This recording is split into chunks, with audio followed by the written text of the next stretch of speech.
What's up, guys? Welcome to another episode. In today's episode, we're going to be talking about biker etiquette.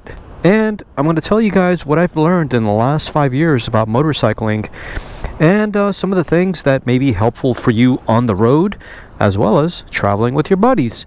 So, let's go ahead and talk about the first one, which is something that, well, a lot of these things are just not taught. And you kind of learn them from the internet or from your friends.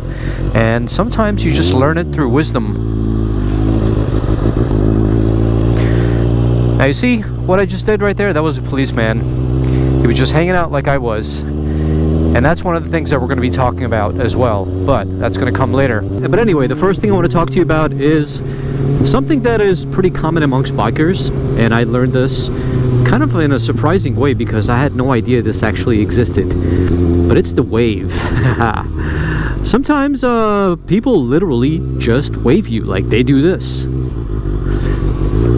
I found it to be very odd when people do this to me. But I find that females, whenever they're riding, they usually do this. But most of the time, when guys ride, they usually give you the peace sign. And most of the time, it's below here, like where I'm pointing at. Most riders that are courteous and also respect other riders do. It's a show of respect, it's a show of courtesy, and it's a show of camaraderie, of togetherness. Because, as you all know, we are superior to the cagers. The other thing I learned about giving the peace sign is that some riders do it with only the types of bikes that they have. Like if you see a bunch of sport bike enthusiasts, they'll usually be very enthusiastic with their wave. But then you see Harley guys, and I'm riding my sport bike obviously, sometimes they completely ignore me. And then other times you see scooters. Scooters are notorious for just ignoring everybody because I guess somehow they don't feel like they're connected to the motorcycling community. They're just riding a scooter, it's not even a motorcycle. And then number 4, you see these kids, you know, they're little teenagers, 15, 16, sometimes below that. But you see them in their Super 73s. Well, here in California, there's tons of that stuff. You know, the fat tires and like that one over there. Anyway, a lot of these guys, they're hooligans just like you and I. They like to have fun on their bikes, and when you see them, they'll give you a peace sign. So I found that to be very common as well, at least here in California. So who do I give the peace sign to? I give the peace sign to anyone who's got 2 wheels. So it doesn't matter if you got a scooter or if you're riding one of these bad boys here, you get the peace sign from me because it's a show of respect.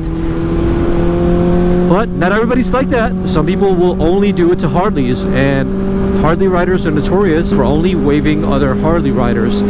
Totally understandable. I'm riding a crotch rocket. It's not as cool as your bike, I get it. But to each their own. So that's that. But anyway, the second etiquette that I want to talk to you about is following cars too closely, or tailgating. Tailgating is super dangerous and it just pisses people off. No one likes a tailgater. No one likes it at all. Cars feel at edge. You're definitely unsafe for doing it because as a motorcyclist, while you can move your motorcycle very quickly while it's at speed, like 40 miles an hour, this thing is tossable. I could just throw this thing down there if I wanted to. But when you're riding slowly, it's very, very difficult to turn the motorcycle. So right now I'm doing about 21 miles an hour. If any slower than this, it would be very difficult to turn my motorcycle unless I whack on the throttle. But then I got whiskey throttle and a corner's coming up and a curb, and that can definitely spell disaster. So in a situation like this, what I typically like to do is I like to ride on the right side or the left side of the car.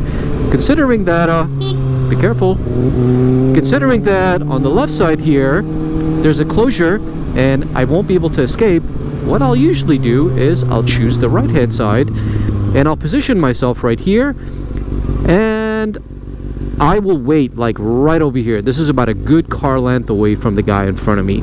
Now we're talking about a good 1.5, 2 car lengths, but still, the farther away the better. And so this way, he feels at ease, you feel at ease, and we all get along, and motorcyclists aren't hated for being dumbasses and very aggressive drivers. The other thing is that a lot of riders, they're very unpredictable on the road. And so the car in front of me right now, he's doing about 45 miles an hour. And so if I'm doing about 45 miles an hour, I'm keeping pace with him. He knows that I'm behind him, and therefore I'm very predictable. But if I'm constantly speeding up and slowing down, constantly speeding up and slowing down, this will not only make him feel uneasy, but it will also make me look unpredictable. So not only is being predictable very important, but also not tailgating the cars in front of you. What's up, bro? Cool bike, man. Huh? Yeah! Give me a head start. Sounds good? Alright, cool. Let's hear a little rev. Give me a little rev. Nice! Sounds good, man. Woo! He beat me. Later, bro. So that's what I mean. Have fun with people. That's a kid right there. He's got to be 16 years old. If you show them that you're a cool rider, if you show them that you're a cool biker, then people are going to start liking us instead of hating us. Alright, etiquette number 3. I think we're at number 3 or number 4. I don't know. Who's counting? But yeah, let's just call it etiquette number 3. Number 3 has to do with police officers. And as you remember, when I first took off from where I was parked, I gave the police officer a little wave, right? And so etiquette number 3 is all about respecting police officers.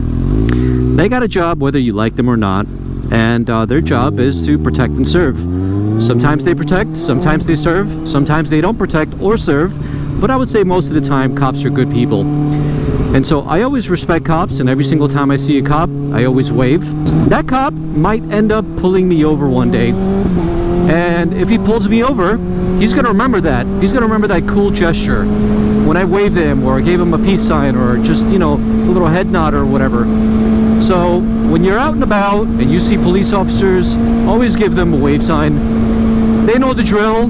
They know that you're going to have fun, especially if you're riding a sport bike. They know that you're going to break the law.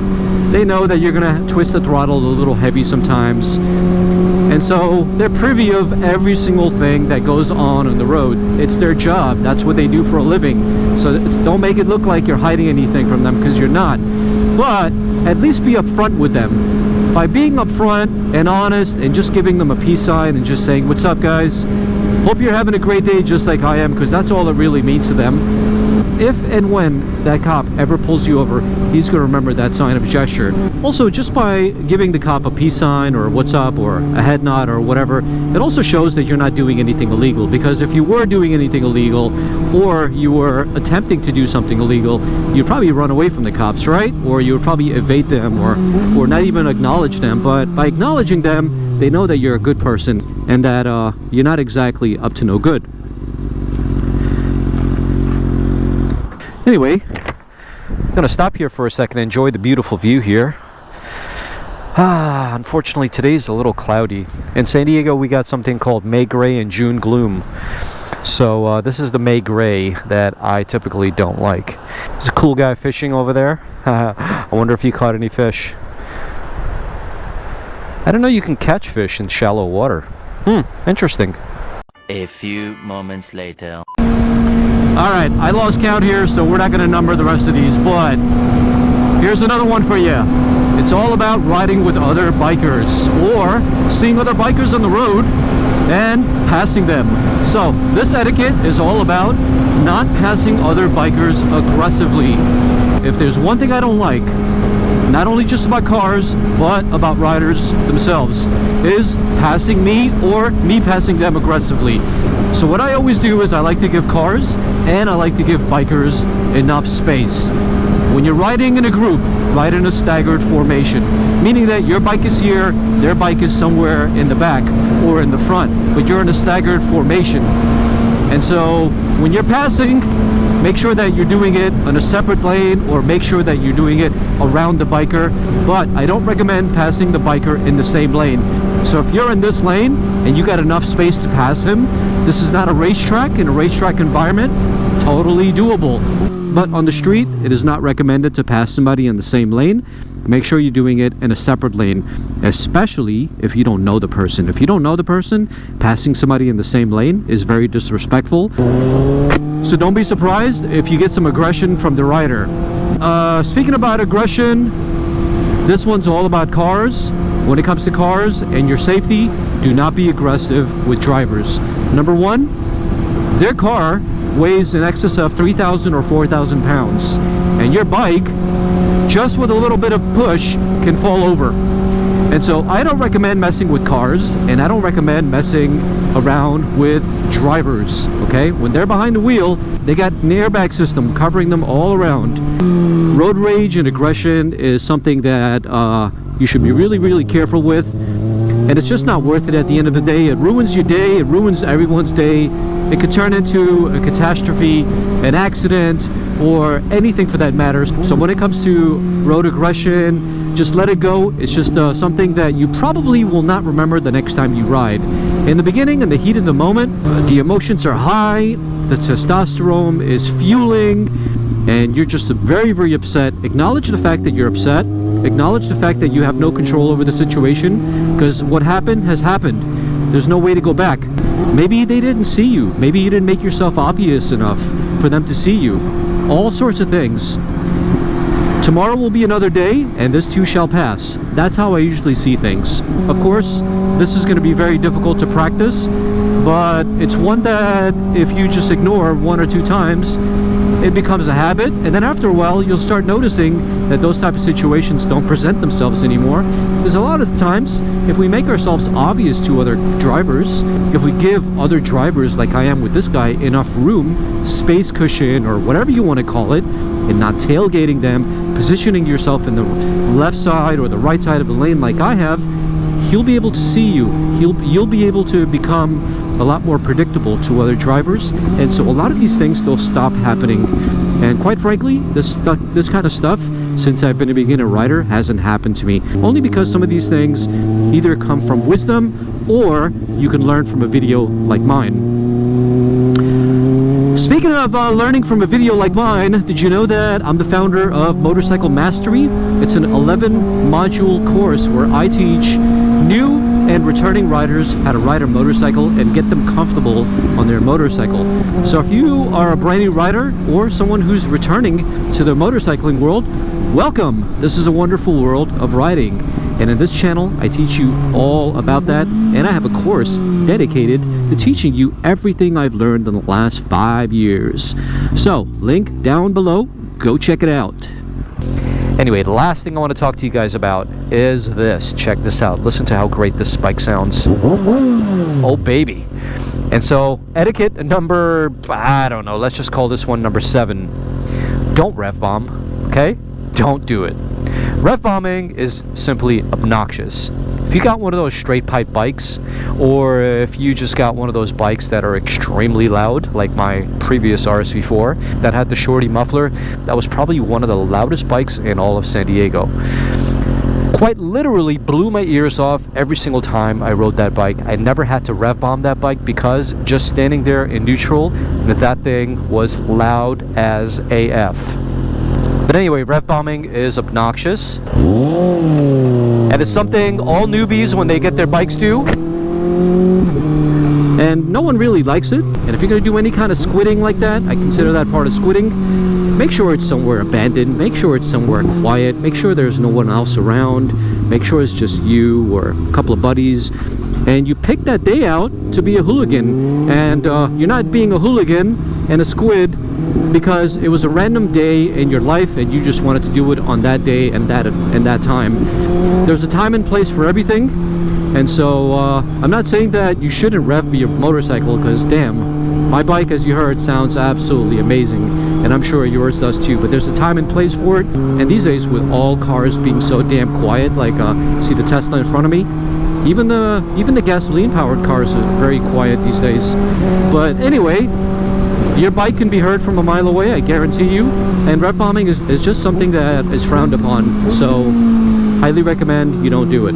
Thanks for watching. Links to Motorcycle Mastery down below. Go check it out. And I'll see you guys on the next episode. Peace.